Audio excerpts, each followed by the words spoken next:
다음 괄호 안에 들어갈 알맞은 내용은 무엇인가? 자기 인덕턴스 1헨리는 전류의 변화율이 1A/s일 때 땡땡땡이 발생한 때의 값이다. 이렇게 이야기하고 있습니다. 코일에 발생하는 유도 기전력이라고 하는 것이 식을 써보게 되면은 E는 마이너스 L 델타 T분의 델타 I 이렇게 정리할 수 있죠. 여기서 우리가 1헨리라고 하는 것, 1헨리라고 하는 것은 1초 동안에 1A의 전류가 1V만큼 갔을 때 우리가 이걸 1헨리라고 말하게 되는 것이죠.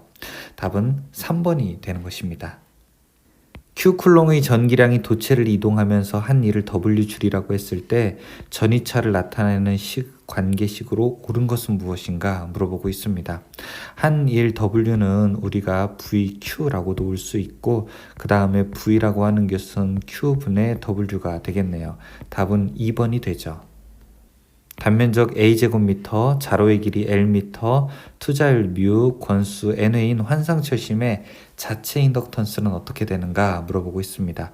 간단하게 한번 전개해 볼게요. 우리가 기자력 F는 NI가 되고, 이거 모르시는 분들은 그냥 안 보셔도 관계는 없을 것 같아요. 그래서 여기서 파이를 놓게 되면 파이는 R분의 NI가 됩니다. 원래 R, 이 자기저항이라고 하는 것은 μ S분의 L이 되죠. 그래서 길이에는 비례하고 투자율과 면적에는 곱에 반비례하게 되죠. 그러면 인덕턴스 L이라고 하는 것은 I분의 N 파이가 되는데, 이 I분의 N 파이는 우리가 I분의 N 곱하기 파이는 근데 여기 R분의 NI라고 했잖아요. 그래서 R분의 NI 이렇게도 식을 놓을 수가 있습니다. 이 식 정리하게 되면 이렇게 II 약분되네요. 그러면은 이것은 R분의 N의 제곱이 될 수 있어요. 그러면 여기서 R은 μ S분의 L이 되니까 여기서는 L분의 μ S N의 제곱 이렇게 식으로 놓을 수가 있습니다. 따라서 우리가 인덕턴스 식은 L분의 μ S N의 제곱으로 놓을 수 있고요. 여기에 해당하는 것을 답을 찾게 되면 1번이 답이 되겠네요. 자기 회로에 강자 성체를 사용하는 이유는 무엇일까요?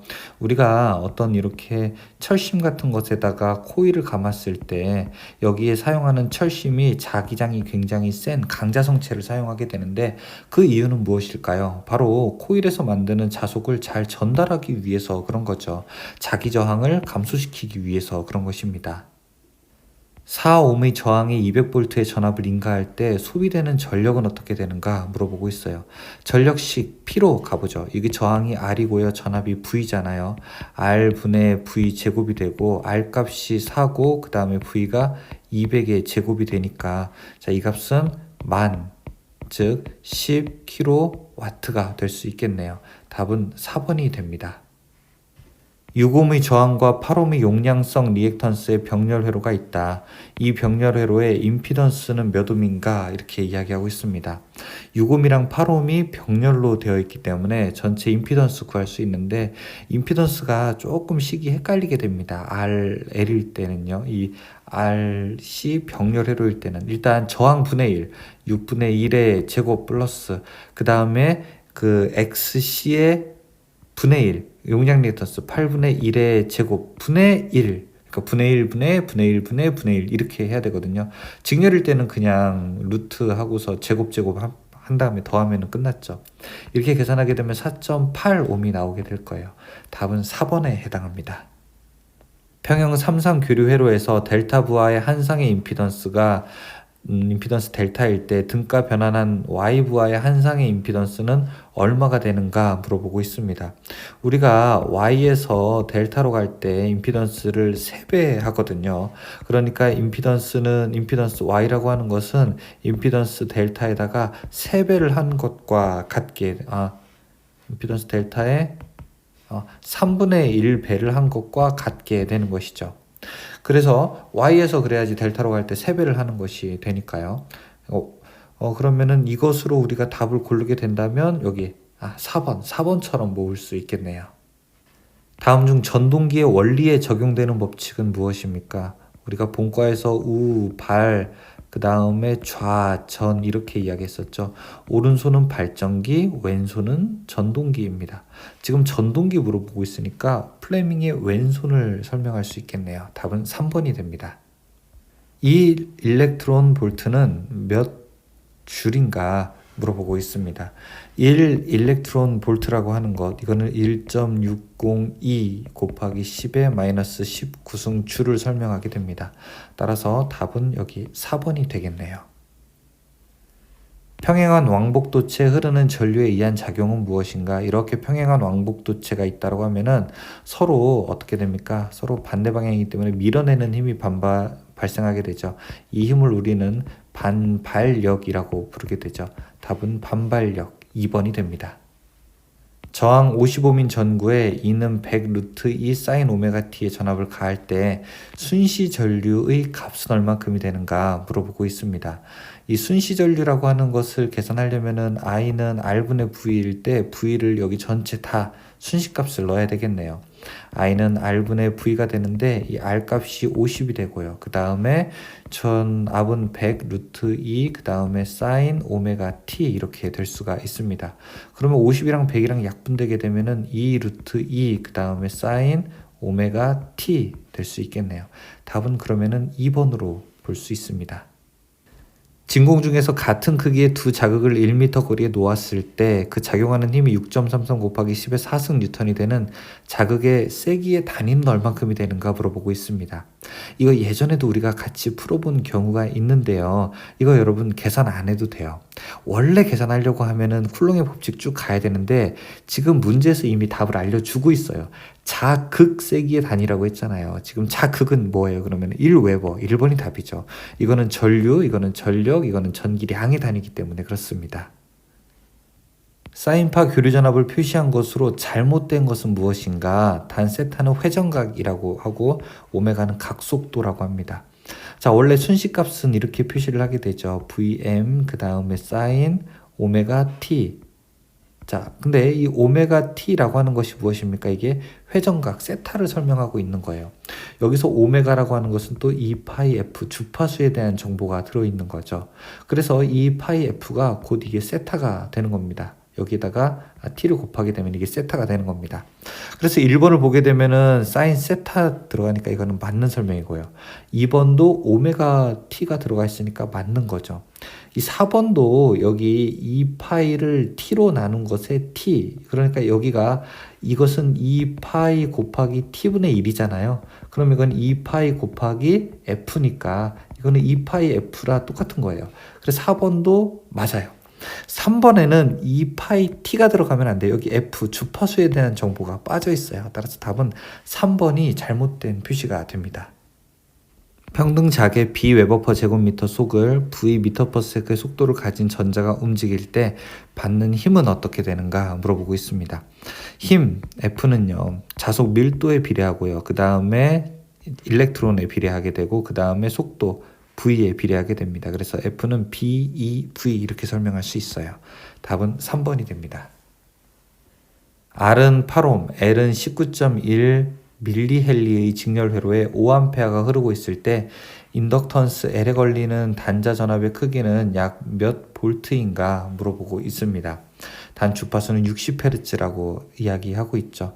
원래 V라고 하는 것은 전류에다가 XL 요 크기를 곱하면 될 거예요. 왜냐하면 지금 문제가 이렇게 돼 있는 거죠. R과 그 다음에 L이 있는데 여기에 5A가 흐르고 있다고 하잖아요. 그쵸?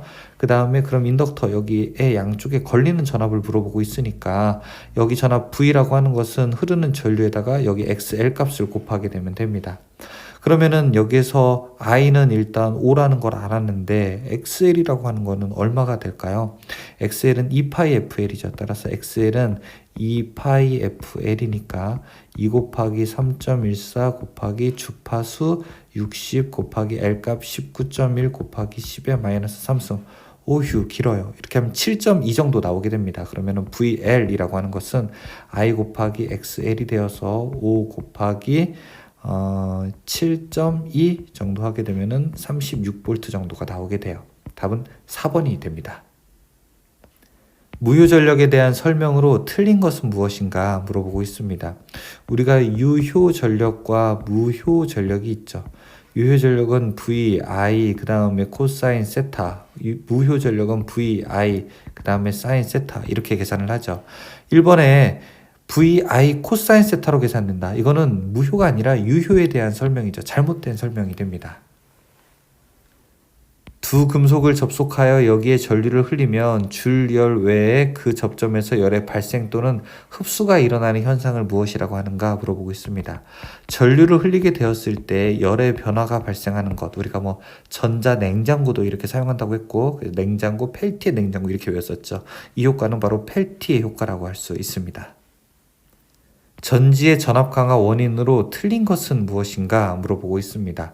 전압 강화의 원인, 전압이 떨어지는 것은 국부작용, 성극작용, 자기방전 등이 있는데 이번에 산화작용은 정상적인 작용입니다. 전지는 원래 산화, 그 다음에 환원작용을 통해서 전기를 만들어내게 되는 것이거든요. 시료값 5A, 주파수 F헤르츠, 위상 60도인 전류의 순식값 I아를 수식으로 옳게 표현한 것은 무엇인가 이렇게 물어보고 있습니다.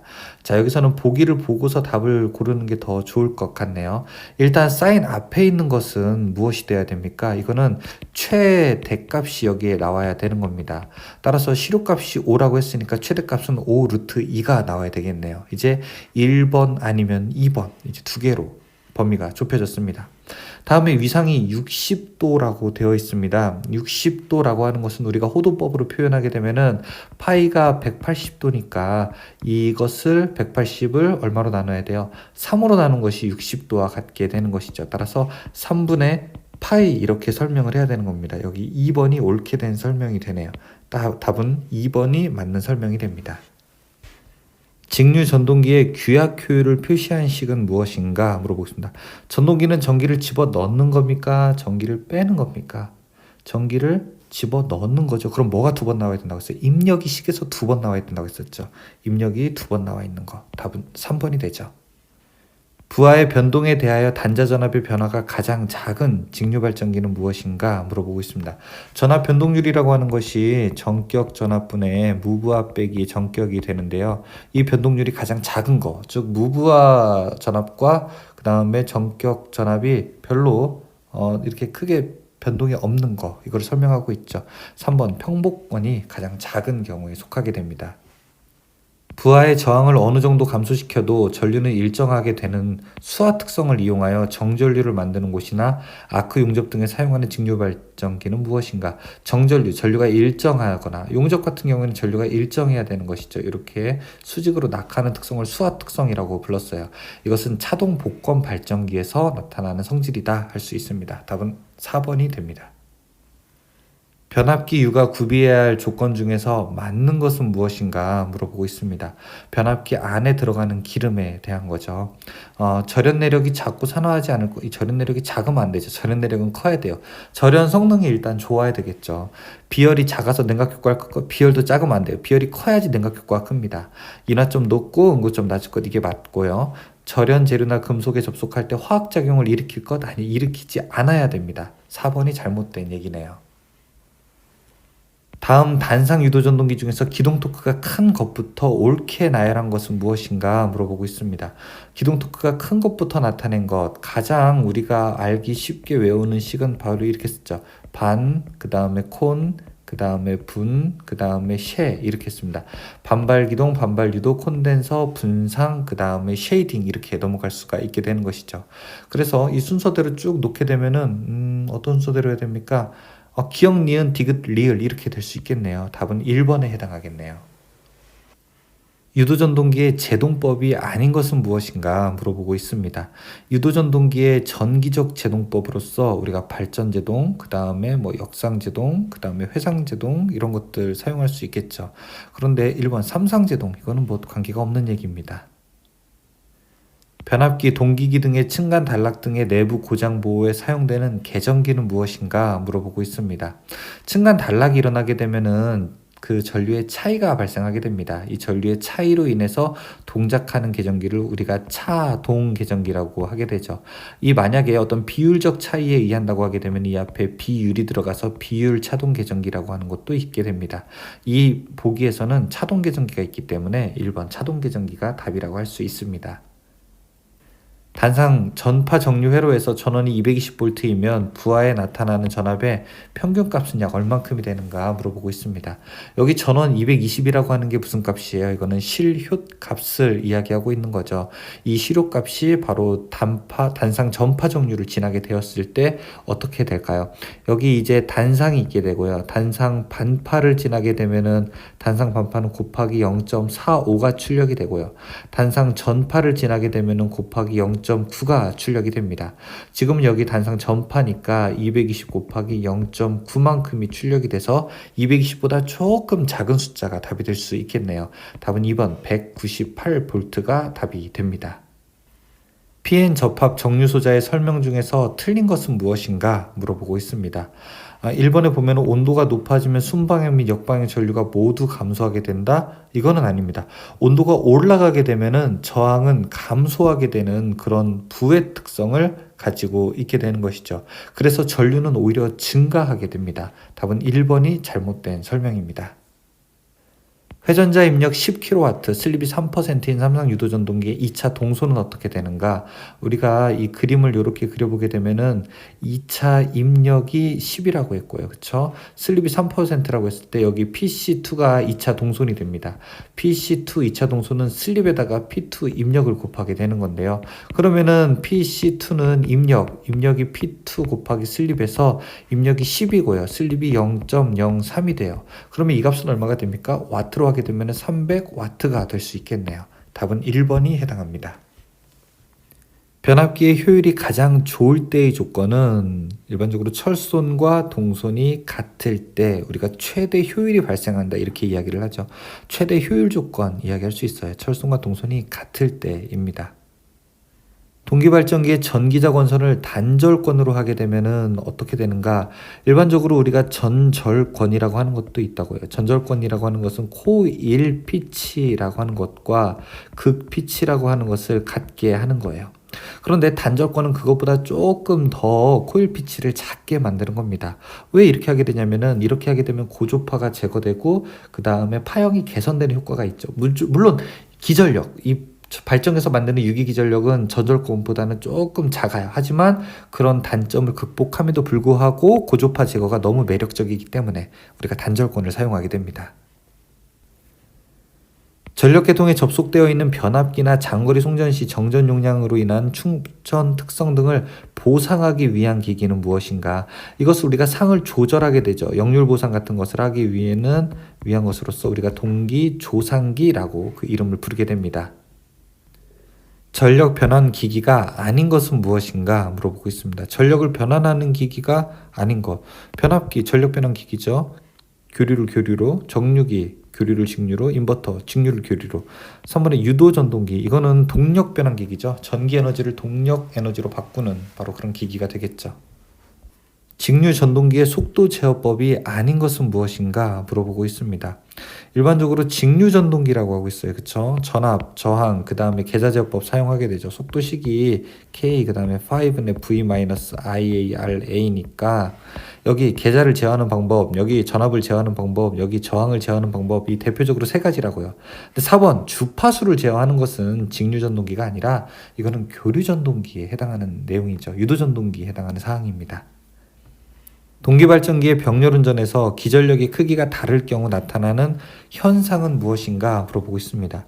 자, 이렇게 발전기가 하나, 두 개가 있는데 이때 제너레이터 1, 제너레이터 2에서 만들어지는 전기의 크기가 다르다고 한번 해보죠. 여기에서는 100V가 만들어졌는데 여기서는 90V가 만들어지면 기전력이 여기가 10V만큼 더 크니까 전류가 이렇게 10V만큼 흐르게 됩니다. 이 전류는 부하에는 효과가 없으니까 무효, 이 안에서 뺑뺑 도니까 순환, 전류라서 전류, 무효순환 전류라고 우리가 이야기를 하게 되죠. 4번 무효순환 전류가 흐른다. 이게 답이 됩니다. 변압기에서 2차 측이란 무엇인가? 자, 이렇게 변압기에 1차 측이 있고 2차 측이 있는데 1차 측은 우리가 보통 전압이 높으냐 낮으냐로 구분하지 않습니다. 왜냐하면 전압이 높은 것에서 낮은 걸로 가는 것도 있고 낮은 것에서 높은 걸로 가는 것도 있기 때문에 1차 측은 전압의 고저를 이야기하는 것이 아니라 전원이 연결되어 있느냐 부하가 연결되어 있느냐를 의미하게 되죠. 1차는 전원이 연결되어 있는 전원 측을 이야기하고요. 2차는 부하가 연결되어 있는 부하 측을 설명하게 됩니다. 2차 측은 부하 측이 됩니다. 8극, 팍권, 직류발전기, 전기자 원선의 병렬 회로수 A는 얼마로 하고 있는가 물어보고 있습니다. 우리가 병렬 회로수 A는 우리가 중권일 때는 어떻게 됩니까? P 극수와 같게 되고요. 팍권일 때는 무조건 병렬 회로수가 2가 되죠. 따라서 지금 문제에서는 8극이라고 이야기하고 있기 때문에 병렬 회로수는 2가 됩니다. 변압기의 절연 내력 시험법이 아닌 것은 무엇인가? 절연이 얼마나 잘 되어 있는지를 우리가 아는 것이 바로 절연 내력 시험인데요. 유도 시험, 가압 시험, 충격 전압 시험은 절연 내력 시험의 종류에 해당하게 됩니다. 근데 단락 시험이라고 하는 것은 변압기 2차 측을 이렇게 단락한 상태에서 테스트하는 것으로서 절연이 얼마나 잘 되어 있느냐를 아는 것이 아니라 변압기의 온도 상승에 대한 견디는 정도를 알고 있는 것으로 온도 상승 시험법의 한 종류가 됩니다. 답은 3번 단락 시험이 절연 내력 시험법이 아니게 됩니다. 동기 전동기 중에서 안정도 증진법으로 틀린 것은 무엇인가 물어보고 있습니다. 안정도를 높이기 위해서는 저항이 감소되면 좋아요. 관성 효과, 플라이휠 효과가 증대되면 좋습니다. 근데 동기 임피던스가 임피던스는 여러분 낮을수록 좋은 거잖아요. 이 전기 흐름 방해하는 거잖아요. 그렇죠? 소극 여자 방식 채용하는 거 맞습니다. 답은 3번이 안정도 증진법과 관련이 없습니다. 금속관을 구부릴 때 금속관의 단면이 심하게 변형되지 아니하도록 구부려야 하며 그 안쪽의 반지름은 관 안지름의 몇 배 이상이 되어야 되는가 물어보고 있습니다. 일반적인 곡률 반지름 몇 배라고 했어요? 6배에 해당하죠. 답은 1번에 해당합니다. 금속관 배관 공사를 할 때 금속관을 구부리는 데 사용하는 공구는 무엇인가? 히키 또는 우리가 벤더를 사용하게 됩니다. 답은 1번이 되죠. 파이프 렌치라고 하는 것은 관을 고정하거나 돌릴 때 사용하고요. 오스터는 나사를 낼 때 사용하고 파이프 커터는 관을 자를 때 사용을 하게 되겠죠. 접지 저항값에 가장 큰 영향을 주는 것은 무엇인가 물어보고 있습니다. 접지 저항이라고 하는 것은 이렇게 우리가 접지선을 땅에다 묻었을 때 가장 큰 영향을 주는 건데요. 접지선의 굵기, 그 다음에 접지선 그 크기, 온도 다 관련이 있어요. 그런데 가장 크게 영향을 주는 것은 예를 들어 이게 접지봉일 때 접지봉이 대지와 만나는 이 크기, 이것을 우리가 대지 저항이라고 부르게 됩니다. 대지 저항이 가장 큰 영향을 주게 됩니다. 대지 저항이라고 하게 되면 땅에 토질의 종류라든지 이런 다양한 것들이 영향을 미칠 수 있게 되죠. 제1종 및 제2종 접지공사에서 접지선을 철주, 기타 금속체를 따라 시설하는 경우 접지극은 지중에서 그 금속체로부터 몇 센티미터 이상 떼어 매설하게 되는가 물어보고 있어요. 여기 예를 들어 철주가 있을 때 접지선이 이렇게 쭉 금방 와서 땅에다 묻으면 안 되고 조금 일정 부분 떼어서 우리가 접지선을 묻게 됩니다. 이때 떨어지는 간격을 설명하는 거예요. 1m 정도 떨어져야 됩니다. 그러니까 센티미터로는 4번 100cm가 되겠네요. 금속관 공사에서 노가웃의 지름이 금속관의 지름보다 큰 경우에 사용하는 재료는 무엇인가 물어보고 있어요. 구멍이 너무 클 때 구멍을 조금 메꿔서 사용해야 되는 거, 이거 우리가 링 리듀셔라고 부르게 되죠. 답은 4번이 해당합니다. 애자 사용 배선 공사 시 사용할 수 없는 전선은 무엇일까요? 애자 사용이라고 하는 것은 우리가 애자는 밖에 노출되어 있을 때 사용을 하게 되니까 전선은 조금 더 굵고 안정적인 걸 사용해야 됩니다. 고무 절연 전선, 그 다음 폴리에틸렌, 플로르 수지 다 가능한데 인입용 비닐 절연 전선은 우리가 오직 인입용으로만 사용을 하게 됩니다. 4번이 잘못된 설명이에요. 전선의 재료로서 구비해야 할 조건이 아닌 것은 무엇일까요? 전선의 재료는 기계적 강도가 커야죠. 튼튼해야 되겠죠. 그렇죠? 가율성도 풍부해서 잘 구부러져야 되겠죠. 고유저항은 큰 게 아니라 고유저항은 작아야 되겠죠. 전기가 잘 통해야 되잖아요. 그렇죠? 3번은 잘못됐죠. 비중은 작아서 무게가 가벼워야 되겠죠. 3번이 잘못된 설명이네요. 수변전 배전반에 설치된 고압 계기용 변성기의 2차 측 전로의 접지 공사는 어떻게 되는가 물어보신다. 고압 계기용 변성기의 경우에는 우리가 특고압일 때는 1종으로 하게 되고요. 그 다음에 그냥 고압일 때는 3종으로 하게 됩니다. 이 두 가지 다 물어보기 때문에 여러분 잘 알고 계셔야 돼요. 지금은 고압 물어보고 있는 거잖아요. 그래서 그냥 3종 이렇게 대답하시면 됩니다. 화재 시 소방대가 조명기구나 파괴용 기구, 배연기 등 소화 활동 및 인명구조 활동에 필요한 전원으로 사용하기 위해 설치하는 것을 무엇이라고 하게 되는가 물어보고 있습니다. 다양한 활동을 위해서 우리가 사용하는 전원 공급 장치가 있어야 되고, 전원 공급 장치는 우리가 비상용 콘센트라고 하게 되죠. 이거 기호로 이제 문제 나오는 경우도 있어요. 기호로 이렇게 동그랗게 되어 있어서 단상, 그 다음에 삼상을 이렇게 설명하는 문제도 가끔 나오게 됩니다. 가공 전선 지지물의 기초 강도는 주체에 가해져지는 곡하중에 대하여 안전율은 얼마 이상으로 해야 되는가? 곡하중, 그러니까 좀 변형된 구부러진 하중, 이렇게 이야기를 할 수 있는데요. 기본적으로 우리가 안전율이라고 하는 것은 2 이상이 됩니다. 안전율은 2 이상이 되고요. 그리고 만약에 철탑이나 이런 것들의 기초 안전율은 우리가 1.33이라고 할 수 있어요. 답은 여기서 4번으로 고를 수 있습니다. 전선의 접속에 대한 설명으로 틀린 것은 무엇인가 물어보고 있습니다. 전선에 접속할 때 지켜야 할 사항이 3가지가 있어요. 하나는 전기 저항을 증가시키지 말 것, 두 번째는 기계적 강도를 80% 이상 유지할 것, 세 번째는 전기의 절연을 동등 이상으로 거세야 할 것, 이렇게 이야기합니다. 지금 1, 2번이 조금 주의 깊게 볼 필요가 있어요. 접속 부분에 전기 저항을 20% 이상 증가되도록 한다? 저항을 증가되도록 한다? 이거 이상하네요. 그쵸? 1번이 잘못된 말이네요. 전주 외등 설치 시 백열전등 및 형광등의 조명기구를 전주에 부착할 때 부착한 점으로부터 돌출되는 수평거리는 몇 미터 이내로 돼야 되는가? 자, 전주에다가 이렇게 가로등 달게 되었다. 그러면은 이 사이의 거리는 몇 미터야 되는가? 이거 물어보고 있는 겁니다. 답은 1미터 됩니다. 수평거리 1미터 이내에 설치를 하여야 합니다. 간선에 접속하는 전동기의 전격전류 합계가 50A를 초과하는 경우에는 그 전격전류 합계의 몇 배 견디는 전선을 선정하여야 하는가 물어보고 있습니다.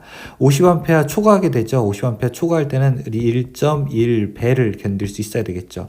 50A가 안 될 때는 1.25배를 견딜 수 있어야 되고요. 답은 여기 50A를 초과하는 경우니까 1.1배, 2번에 해당합니다. 전선 약호가 VV인 케이블의 종류로 옳은 것은, 전선 약호가 VV 케이블인 경우에는 여기 V가 비닐 절연, 비닐 시스를 뜻하게 되는 거죠. 어떤 걸로 절연을 했고 어떤 걸로 껍데기 외장을 했는지, 비닐 절연, 비닐 시스 케이블이 들어가는 여기 1번이 답이 되게 됩니다. 저압 2조의 전선을 설치 시 크로스 완금의 표준 길이는 어떻게 되는가 물어보고 있습니다. 우리가 이렇게 완금의 표준 길이, 여기 이제 길이를 설명하고 있는데요. 전원이 2조라고 하게 되고 저압일 때를 말하게 됩니다. 여러분 해설서에 보게 되면은 제가 표로 잘 놨는데, 표를 보시게 되면은 저압일 때는 지금 얼마라고 되어 있습니까? 900mm라고 되어 있죠. 이게 3조 고압인 경우를 물어보는 경우도 있어요. 그럼 그 표에 보는 것처럼 1800 이렇게 대답을 할 수 있겠죠. 답은 1번 900이 됩니다. 전등 1개를 2개소에서 전멸하고자 할 때 3로 스위치는 최소 몇 개가 필요하게 되는가 물어보고 있습니다.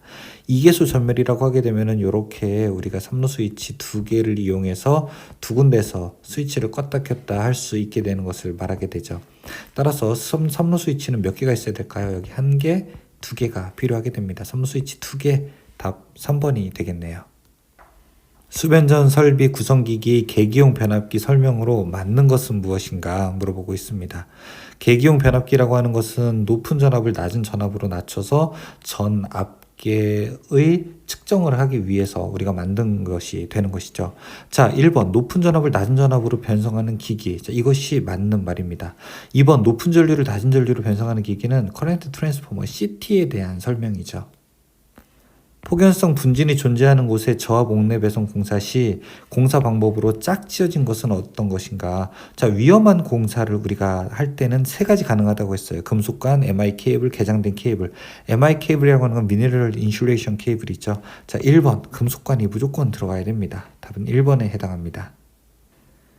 22.9kV Y 가공전선의 굵기는 단면적이 몇 제곱밀리미터 이상이어야 하는가 이렇게 물어보고 있습니다. 22.9kV 전로에서는 ACSR선, 그러니까 강심 알루미늄 연선인 경우에는 우리가 32제곱밀리미터 이상을 사용하게 되고요.